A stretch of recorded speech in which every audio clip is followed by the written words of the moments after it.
58 divided by 4. Here 4 is a divisor, so we need multiplication table of 4. 4 times 0 0, 4 times 1 4, 4 times 2 8, 4 times 3 12.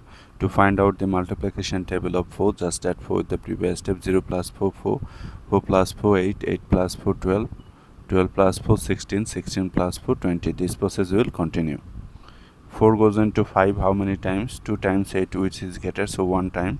1 time 4, that gives you 4. Subtract 1, bring down the next digit, 18.